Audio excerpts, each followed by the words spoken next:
So, how do you feel about plotting? Really?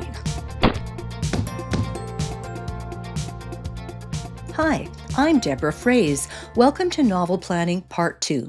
In Part 1, we looked at character development. This week, we'll look at a plotting method that is informed by everything you learned about your characters. A little plotting makes writing easier, but plotting is not without challenges. It's easy to get lost in too much detail or use up all your creative energy before you even start writing.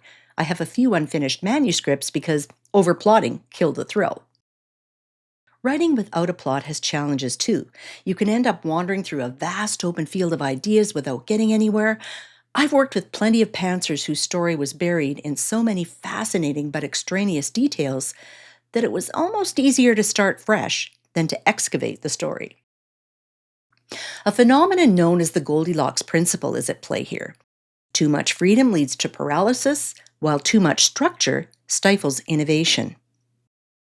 Everything changed for me when I found an approach that felt just right, looking at plot as a form rather than a formula, keeping in mind the flow and feeling of story rather than a set of rigid rules. Form gives shape to a story much as rhythm and melody give shape to a song. An emotional undercurrent ebbs and flows, thrusting it forward.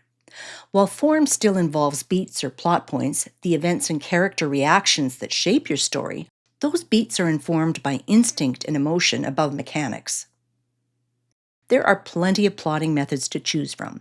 Their beats range in number from 5 to 32. Those beats may vary in name, description, and even placement along the story timeline as well. Regardless of their composition, they have similar demands. Introduce your hero's everyday world, disrupt it, throw your hero off kilter. When they try to get back up, hit them where it hurts the most. Make them use their strengths, test their weaknesses, and face their deepest fears. Keep tension rising throughout the story with actions and reactions. Throw in occasional moments of relief so readers and characters can catch their breath. When you reach the story climax, let your hero learn what they need to know to grow and wrap things up quickly. Did you catch the theme? Shape your story with powerful emotional undercurrents, and you'll captivate readers. So, why does this work? It's all about neurology. The human brain is wired to pay attention to story patterns and emotional triggers. Risk and reward, tension and release, love, hate, curiosity.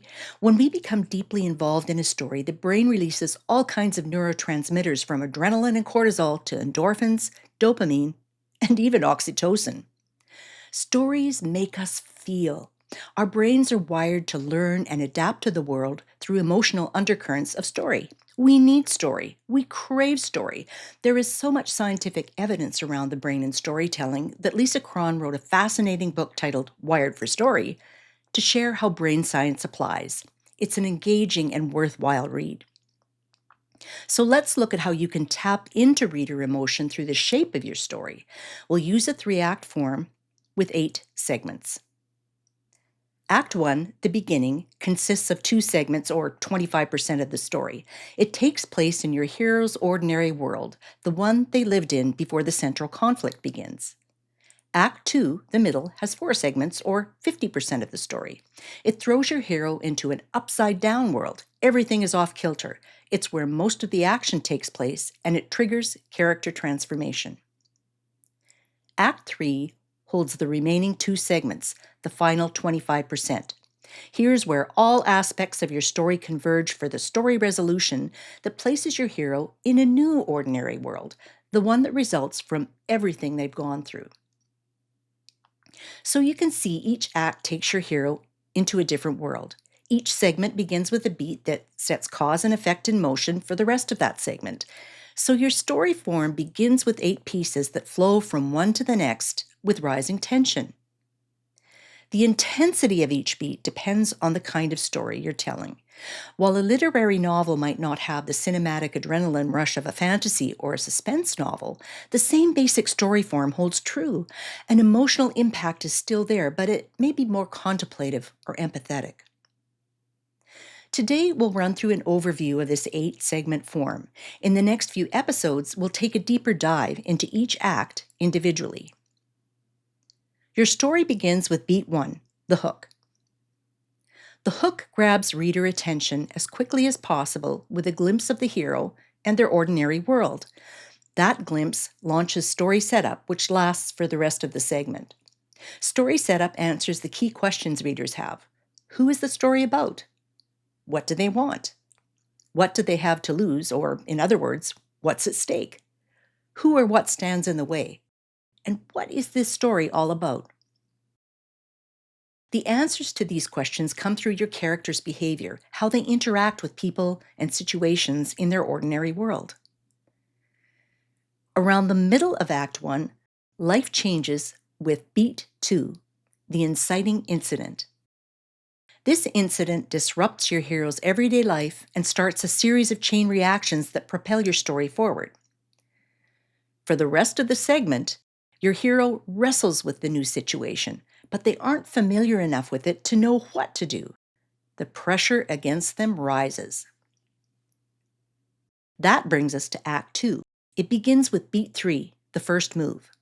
This beat occurs around the 25% mark when your hero is finally forced to do something in response to the inciting incident. And with this beat, the new upside-down world of Act 2 begins. There is no turning back for your hero. The rest of this segment is consumed by a whole whack of new obstacles resulting from your hero's decision, testing their resolve and their abilities. With beat 4, the first blindside occurs. This beat increases tension.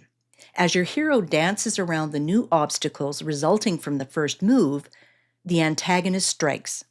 Whether human or situational, it catches them off guard and reminds them what's at stake. For the rest of the 4th segment, your hero deals with the consequences of the blindside. Then we have beat 5, realization dawns. This marks the middle of Act 2 and the middle of your entire novel. It's where transformation really begins.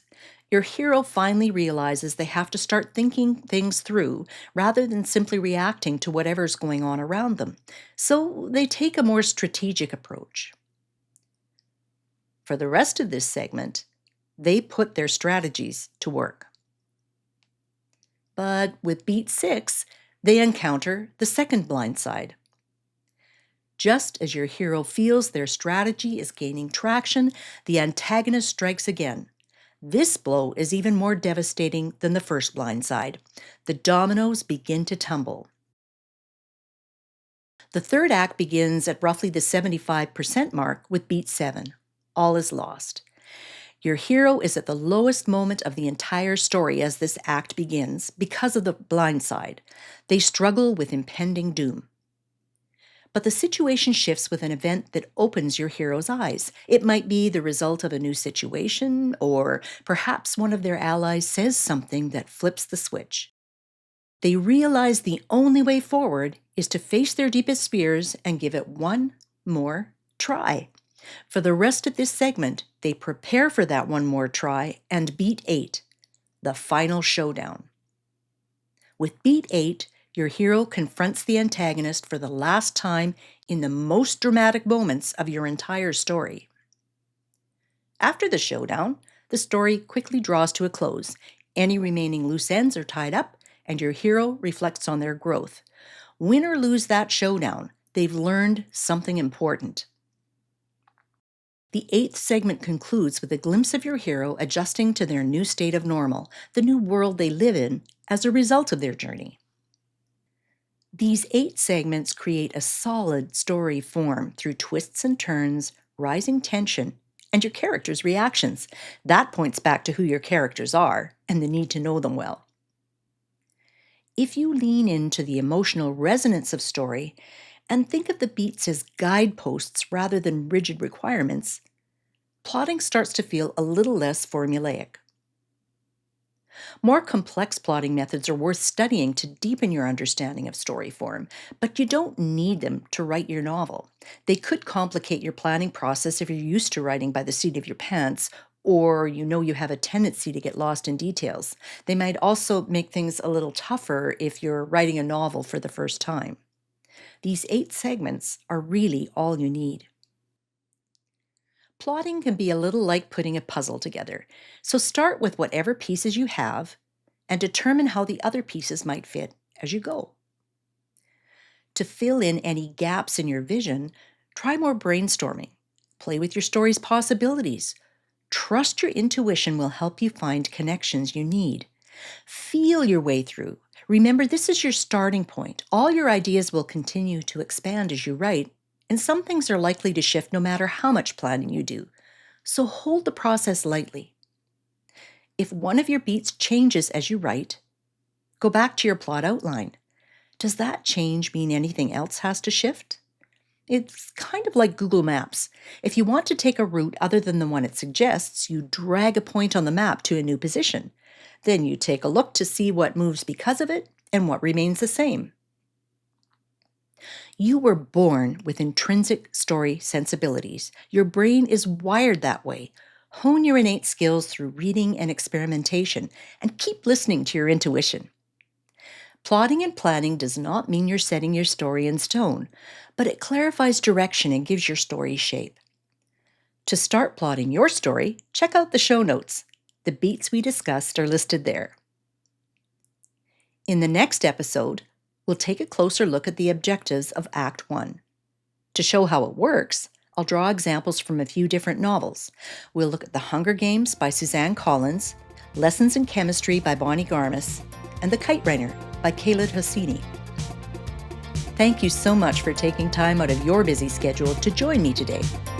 Until next time, have fun shaping your story. And write, writer, write.